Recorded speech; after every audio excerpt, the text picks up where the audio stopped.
Ascoltiamo ora l'intervento del Presidente della Regione Veneto, Giancarlo Galan. Che uniscono tra loro, o meglio, che rendono in un certo senso simili le origini di Venezia e quelle del francescanesimo.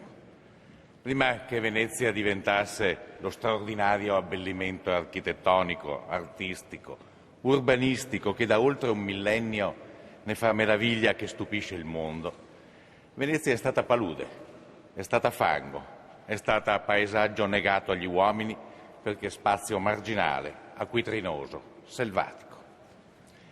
È in un luogo molto fragile, molto debole, molto esposto a ogni genere di pericoli, molto povero.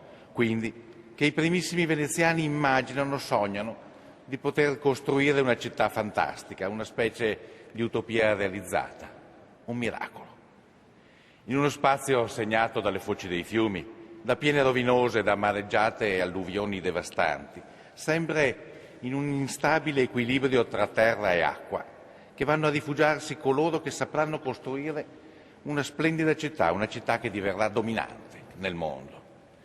Tra i primi osservatori del povero e dell'osolato paesaggio lagunare c'è Cassiodoro, intellettuale della tarda romanità, che scrisse: «Voi venetici vivete come uccelli marini, con le vostre case sparse attraverso la superficie dell'acqua.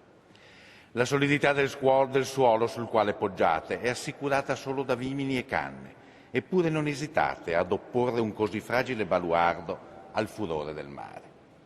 E chi, se non Francesco d'Assisi, il santo che predicava, fu capace di costruire dal niente, dalla più assoluta povertà, dalle più umilianti ingiurie e avversità, dalla più fragile e debole comunità di fratelli e sorelle, una così grande e immortale energia spirituale in grado di offrirsi quale sostegno indistruttibile alla Chiesa e all'umanità?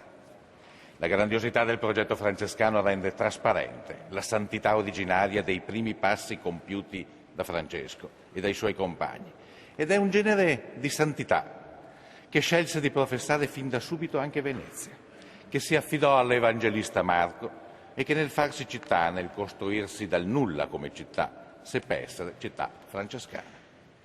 Già nel corso della vita terrena di Francesco, la laguna veneziana, più precisamente una piccola isola della laguna, dette ospitalità al santo in viaggio fra Italia e Oriente.